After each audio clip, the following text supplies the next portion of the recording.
जिस घर के अंदर धूप छोड़ने के बाद पितृपक्ष में 16 दिन, जिस घर में धूप छोड़ने के बाद हाथ की अंजलि में जल लेकर नहीं छोड़ा जाता था, केवल धूप छोड़ दी और अंजलि में से पानी नहीं छोड़ा गया। गाय को श्राद्ध पक्ष में रोटी निकालकर खिला दी, थोड़ा सा जल गाय को नहीं दिया गया। कौवे को रोटी दी गई, कागा को भोजन दिया गया, जल नहीं छोड़ा गया। ब्राह्मण को भोजन कराकर उसको जल नहीं दिया गया। तो इस महाशनि का काम क्या था? श्राद्ध पक्ष में पितरों को जो भाग मिलता था, देवताओं को जो भाग मिलता था, पितृ पक्ष में पितरों को जो भाग मिलता था, जिसमें जल नहीं छोड़ा जाता था, उस भाग के, उस घर की 71 पीढ़ी का पितरों का हिस्सा ये महाशनि अपने खाते में ले लेता था और उसको अपने पक्ष में रख लेता था। तो पितृ उससे तरसते थे, उस भोजन के लिए तरसते थे। अब जरा विचार करिएगा। वैसे तो आप लोग सब समझदार हैं, वैसे तो आप लोग सब अगर धूप छोड़ते होंगे तो जल जरूर छोड़ते होंगे। बोलो सही है, देते हो ना जल?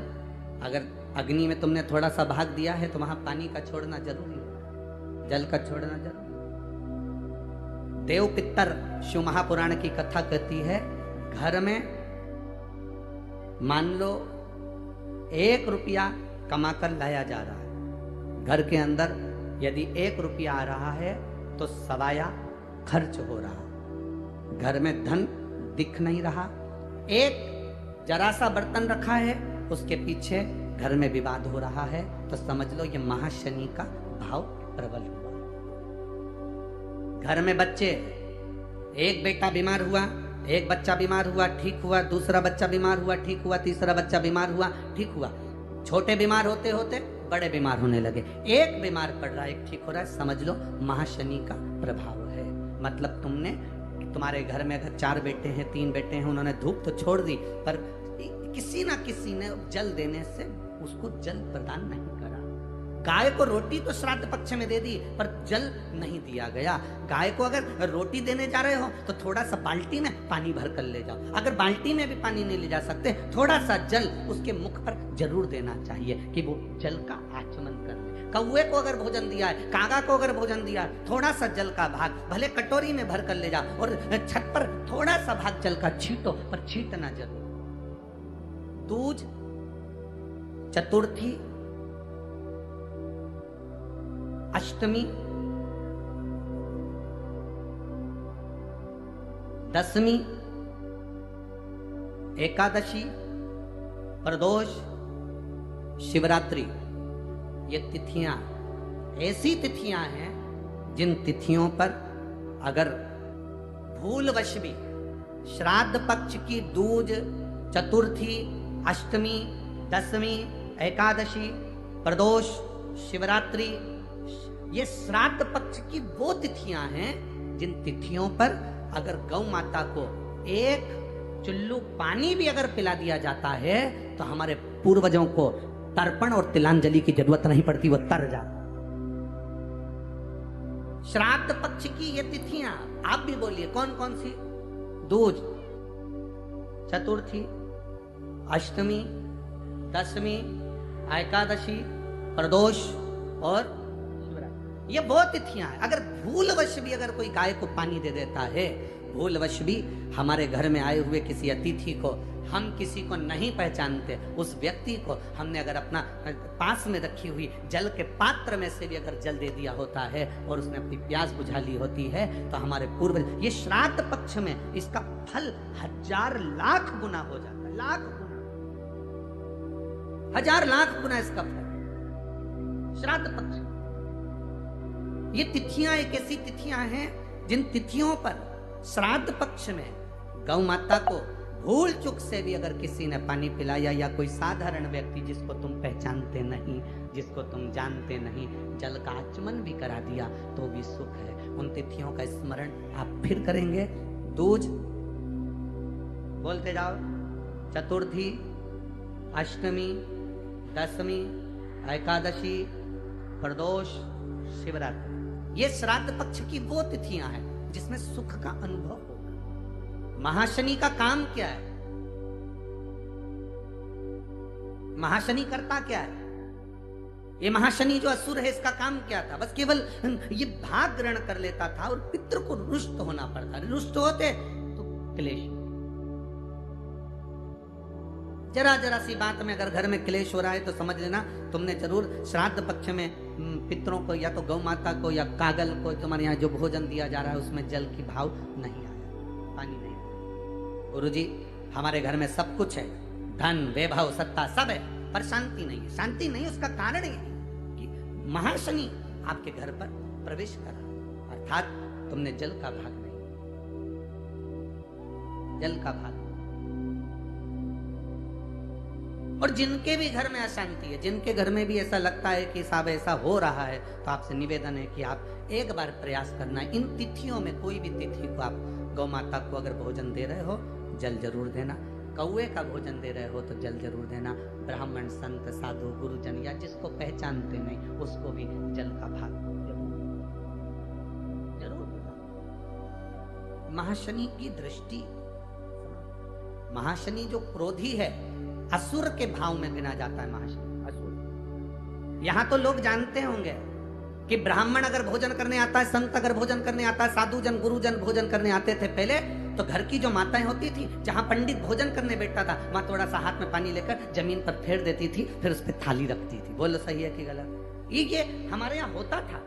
उसका कारण दुनिया के लोग भले हंसी में ले लें, अरे अरे मम्मी अब तो टाइल्स लग गई, अरे मम्मी अब तो मार्बल लग गया, अरे मम्मी अब तो इतना अच्छा फर्श लग गया, अब काय को पोछा लगाती है, अब काय को हाथ फेरती है। पर उस बूढ़ी माँ से पूछो तो कि ये पानी क्यों फेरा, ये हाथ क्यों फेरा? उसका कारण केवल इतना सा था कि वो महाशनि हमारे भोजन के भाग को ग्रहण ना कर ले और मेरे घर में से समृद्धि, लक्ष्मी, वैभव और शांति ना चले जाए। इसलिए भोजन कराने से पहले जल का हाथ फेर देती थी, जल का हाथ फेर दिया जाता।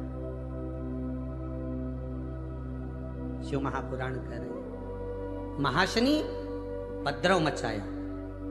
आप अपना नियम बनाकर अगर एक बार महाशनि को श्राद्ध पक्ष में ये तिथियां बताई गई हैं, तिथियों में अगर आपने इस महाशनि की व्यवस्था कर दी तो समझ लो कि तुम्हारे घर से कभी संपदा, सुख, शांति जाने वाली नहीं, तुम्हारे यहाँ आनंद के अनुभव।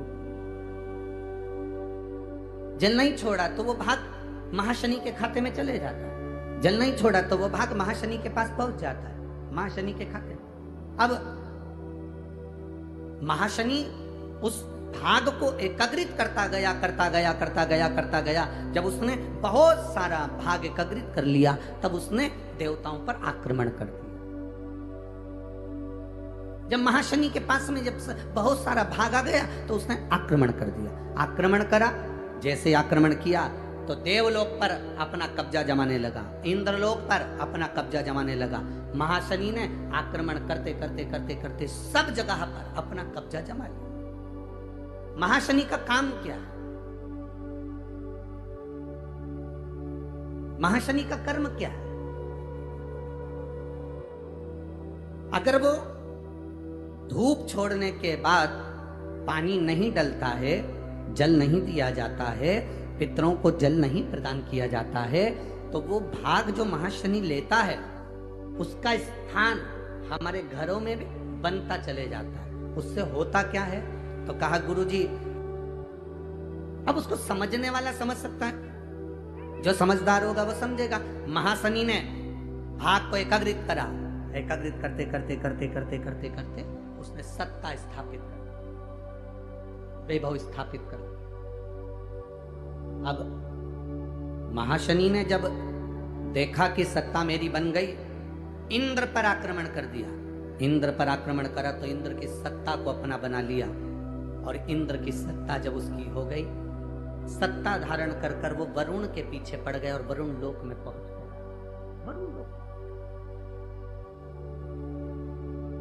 वरुण लोक में पहुंचे। जब वो वरुण लोक में पहुंचा तो एक आनंद की अनुभूति। अब महाशनि ये विचार कर लिया, महाशनि के अंदर ये भाव प्रकट हो गया कि मेरे पास में सत्ता आ गई। वो वरुण के पास चलेगा और वरुण के पास जाकर उसने वरुण लोक पर अपना आक्रमण करा। वरुण लोक पर अब इंद्र की सत्ता मिल गई, वरुण के यहां चलेगा। वरुण के यहां महाशनि ने जाकर जब उपद्रव मचाया, वरुण ने देखा कि ये तो मेरी सत्ता को स्थापित कर लेगा, तो वरुण देव ने अपनी लड़की का विवाह, वरुण देवता की लड़की का नाम था पराजिता। क्या नाम था? पराजिता। वरुण देव ने अपनी लड़की पराजिता का विवाह इस महाशनि असुर के साथ कर दिया। केवल एक वरुण लोक बचा था, बाकी के सारे लोक पर महाशनि असुर ने अपना आक्रमण कर कर अपनी सत्ता स्थापित कर ली।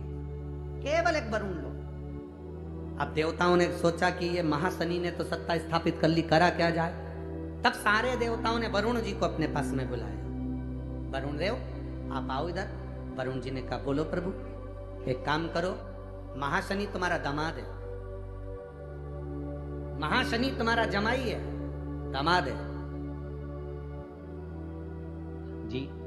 अगर महाशनि तुम्हारा दामाद है तो आप उसको निवेदन करो कि इंद्र को, अब सत्ता तो तेरे पास में है, तू जीत भी गया, कहां तक तू राज्य करेगा, तो इंद्र को उसका राज्य वापिस दे दो। हारा हुआ व्यक्ति वापिस अपने राज्य में जाकर बैठेगा तो उसकी वैसे ही खिल्ली उड़ेगी, वैसी हंसी उड़ेगी। जाओ जरा कहो इंद्र को, दे दो इंद्र को। ठीक है। महाशनि ने अपने ससुर का कहना माना, वरुण देवता का, और इंद्र को बुलाकर उसको नीचा दिखाकर तू हारा हुआ है, ठहाका लगाकर इंद्र को धक्के मारकर वापिस उसकी सत्ता दे दे। इंद्र की आंख में जल भर गया, मुझे सत्ता तो मिली पर अपमान की मिली, करूं क्या। इंद्र ने अपनी पत्नी से निवेदन करा, एक काम करते हैं, आप और हम दोनों मिलकर भगवान शिव की आराधना करते हैं। अब इंद्र और इंद्र की पत्नी दोनों मिलकर भगवान की आराधना करने लगे। इंद्र की पत्नी ने नारायण की आराधना करी और इंद्र ने शंकर भगवान की आराधना करी। दोनों ने आराधना करी।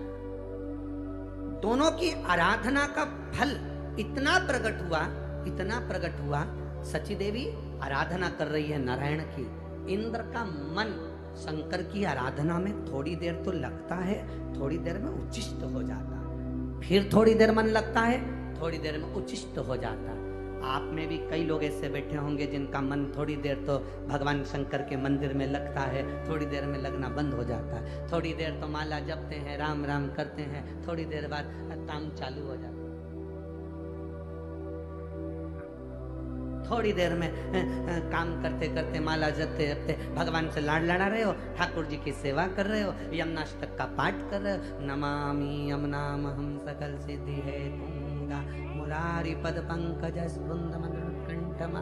उधर से झाड़ू लगाती लगाती इधर तक लिया ना, नमामि यमुनामहं सकल सिद्धि।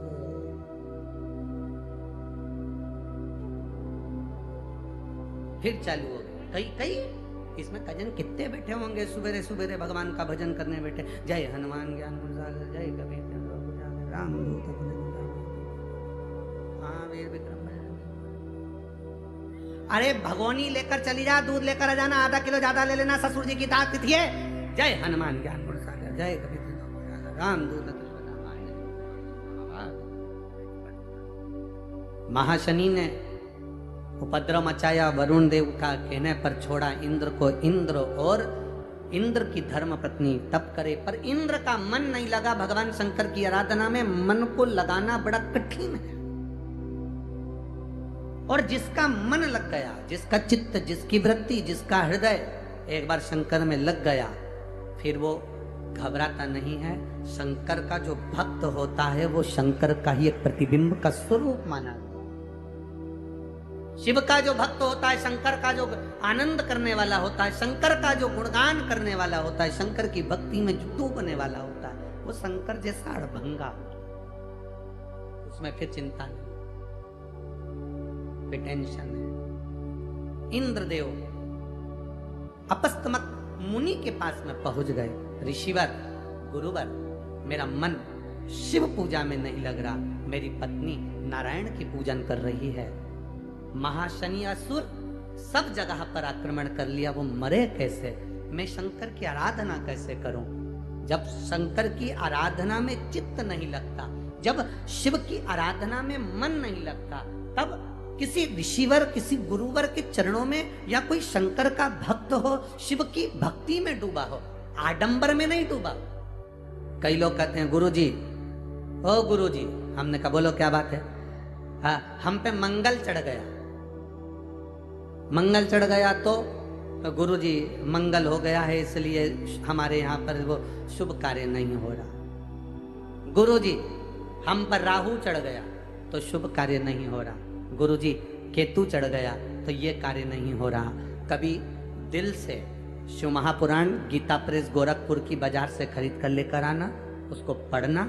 उसमें लिखा है मंगल हो, शनि हो, बुध हो, गुरु हो, बृहस्पति हो, राहु हो, केतु हो, जितने भी ग्रह होते हैं ये सारे के सारे शंकर भगवान के शिवलिंग के नीचे दबे होते हैं। जल चढ़ाया सारे ग्रह अपने आप शांत हो जाते हैं और अपना कार्य सफल हो जाता है। आपस्तमक मुनि के पास में, ऋषि के पास जाकर इंद्र ने हाथ जोड़कर कहा, मेरा मन शंकर की भक्ति में नहीं लगता, मैं करूं क्या? क्या करा जाए शंकर की भक्ति को प्राप्त करने के लिए? संसार में अगर उलझे बैठे हो, एक काम जरूर करना, शंकर की भक्ति को प्राप्त करने के लिए इंद्र के गले में आपस्तमक मुनि ने एक रुद्राक्ष उसके गले में धारण कराकर कहा, अब इसी रुद्राक्ष का स्पर्श कर कर नमः शिवाय मंत्र का स्मरण कर, ओम नमः शिवाय जप ले, श्री शिवाय नमस्तुभ्यम जप ले, तेरे शिव तेरी सुनेंगे। हमसे लोग कहते हैं श्री शिवाय नमस्तुभ्यम में क्या है?